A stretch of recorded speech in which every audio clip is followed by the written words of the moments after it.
Not everybody is your friend. If there's 4 stupid people in a group and you are the 5th person, you are going to be stupid. You are. And let me tell you, if you're in a circle of whether it's friends, family, whatever, you're always called upon to be the bigger person. You are in the wrong place.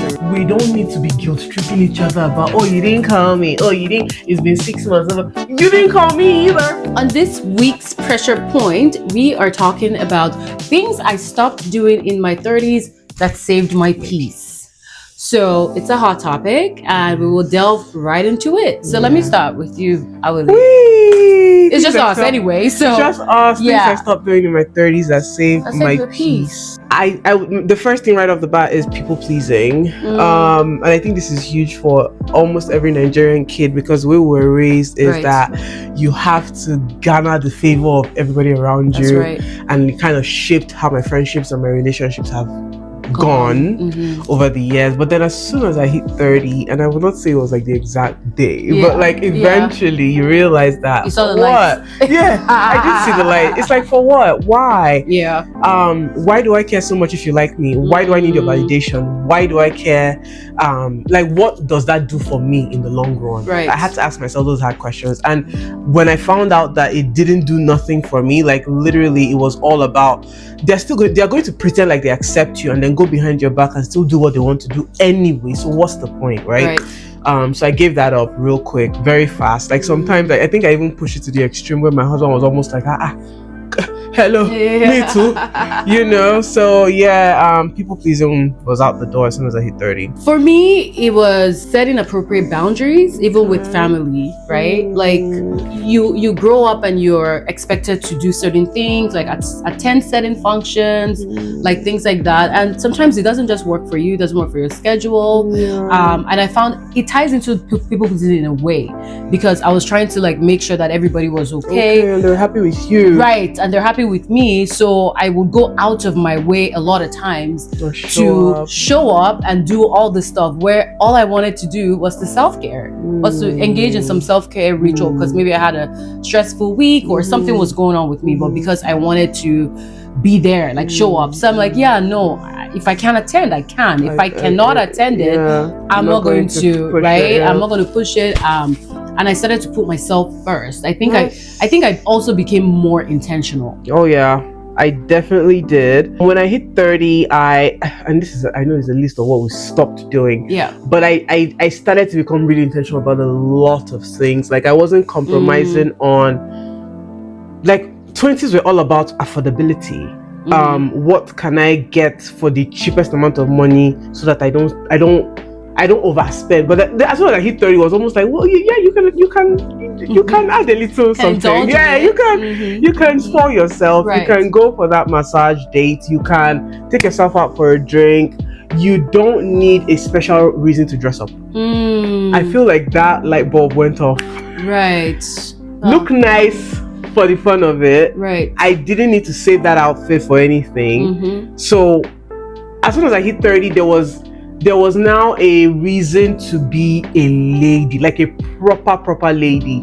I was paying more attention to myself. I was paying more attention to my mental health.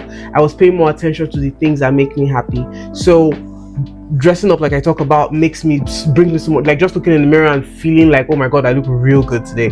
I didn't need a special occasion for that. I would just do it, right? So I stopped overthinking why. Why are you doing this? Like, do you need a reason for this?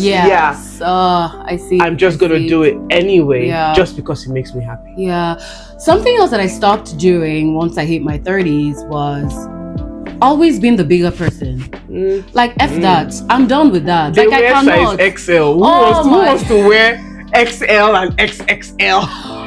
I don't want to be the bigger person. Like every time you're expected to be the bigger person. And let me tell you, if you're in a circle of whether it's friends, family, whatever, you're always called upon to be the bigger person. You are in the wrong place. No, it's time. It's time to revisit and like revise and like restructure that, because there's no way that you're always expected to be the bigger person. At some point it gets like, tired, because again, you're expected to take certain things, swallow certain things, no talk, say the senior you, all those kind of things, and like And that was like a thing with, you know, our upbringing in Nigeria, where you would take a lot of things just because someone is older than you. Yeah. No, auntie, if you respect yourself, I respect you. But that doesn't mean that we go out and we are disrespectful, right? Yeah. But I think that there are some people that just they just expect you to respect them because they're older, and they don't feel like they need to do anything else to earn that respect. Just respect me because I'm older. And you know, you're called. So even when they hurt you, even when they say all kinds of things about you, you are expected to be the bigger person all the time. I'm sorry, so, I don't wear size XXXXXL. Okay, so that was something that but that was something else I stopped doing once I hit my 30s for my peace. Yeah. Honestly, everything now became about my peace. I think I became very selfish. Yes. I became so selfish when I hit 30. And then the last thing I was going to point out was I stopped having unintentional friends. Ooh. And this is going to hurt some of my friends, but I now had to put a distance between, because honestly, if there's 4 stupid people in a group and you are the 5th person, you are going to be stupid. You are. Absolutely. In fact, you are stupid for even being there. So I had to revisit a lot of, not to say I'm calling everybody stupid, but I'm just like, I didn't want anybody's mentality that does not align with where I'm going. Right, it's kind of rub off on me. So I had to kind of which friendships are serving me and which friendships are not serving me. Right. That was something that I definitely had to intentionally be like, okay, well, these hours I'm spending on the phone with this person, to what end? These hours I'm spending hanging out with this person, to what end? I need to align with people who think better than me. I don't want to be the smartest one in the room. Definitely not. Right. I had clarity around, this is my purpose in life and my vision and what I want to achieve. By the time I hit 50, I must be this, I must be that. I know that we put those pressure on ourselves. It's okay. Don't leave it as my pressure. But I definitely wanted to be with people that helped me reach that goal faster. Right. And I got that clarity. And there's absolutely nothing wrong with that. That's because why I became selfish. Yeah. And I think that we all need to do that at some point in our lives where, well, I'm in my 40s right now, but I think that I got a lot of clarity when I hit my 30s to be like, I almost sort of became the woman that I had been trying to be all my life.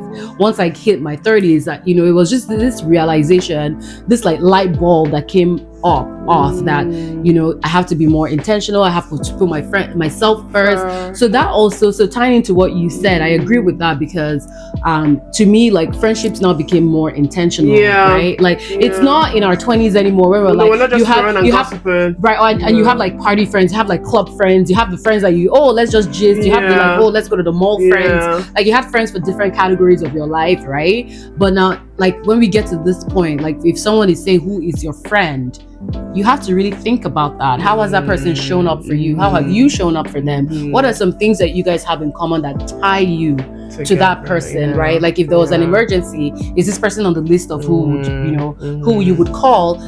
Can you reach out to them in an emergency? Can you safely say, okay, can you handle someone that like maybe leave your child with them? Like things like that, right? So you have to really start to think. It needs to make sense for me to be able to call you a friend. So things I stopped doing in my 30s, and of course going into my 40s was just like calling just anyone a friend. I was gonna say, like, don't be afraid to call people for who they are. They're your colleagues. They're your colleagues. Acquaintances are your acquaintances. Not everybody is your friend. And that is so true.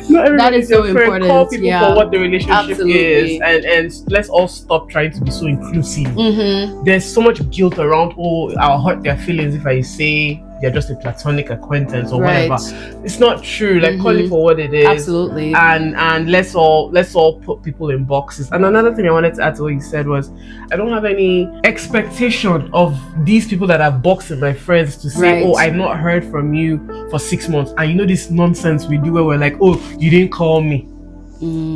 I guarantee you that you don't have to hear from me every day, but the moment you call me and you need me, I will show up. That's it. We don't need to be guilt tripping each other about, you didn't call me, you didn't, it's been 6 months, you didn't call me either. But we'll pick up from where we left off, and we'll talk and just how how we used to be 6, 7. We're all busy, we're adults. We've got to give people grace for the time that they're using from like their day-to-day lives, right? They're busy with kids. Some of us are working 2-3 jobs. Are you expecting me to be on the phone with you literally every other day? No, it doesn't work that way. Call me when you're ready, when you need help. And there's no such thing as, oh, you only call when you need help. It's okay, call me only when you need help. I'm busy. So I don't have any guilt or expectation around that. As soon as I hit 30s, that I realized that it's okay for people to be busy and not talk to you all the time. Right. Okay, so I think the last thing that I would say is something that I stopped doing once I hit my 30s is I don't know how to say this in a very nice way. Trash. So, oh my goodness, I kind of stopped putting up with BS from a lot of people, and I started matching energies.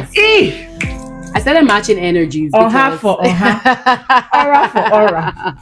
Potato for potato. Straight up, girl. You gotta do That's it. You just have to, because otherwise people are going to walk all over you. For sure. People are going to think that, oh, you're a pushover, you're this and that. Yeah. And not like I ever was, but I think I became more aware of that. No, if you're giving me, if you're giving me that kind of energy, I'm going to give you that energy back.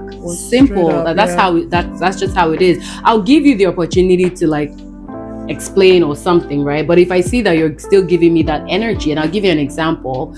Say, I'm calling you and then you reply my message with a text. That's fine the first time, but if you now do that like 3-4 times, then I know that there's something. They were texting now. Then let's keep it texting, right? Like, no, I'm not going to do that. I'm not going to I'm going to match your energy, right? Or if I see you at an occasion or an event, and I'm like, oh hi, how's it going? And you're like, hi. I'm like, okay, maybe she's having a bad day. I give you the benefit of the doubt, then you do it again. Oh, you're nice. She's giving you the benefit of the doubt. The next time I see you, and then you do it again, and then I know that okay, this is where it is, right? So I've started to match energies, and I think it's very important so that people can, preserve your peace and self-respect. So, what do you guys? What did you stop doing when you hit your 30s? Tell us. We would like to know. So just drop those comments and let us know if there was anything that resonated with you today, and we'll catch you on another episode of Pressure Points. Yes. Thank you. Bye, guys. Bye. Don't forget to like and share this video. Follow us on social media at Hair Pressure, where the pressure is getting closer.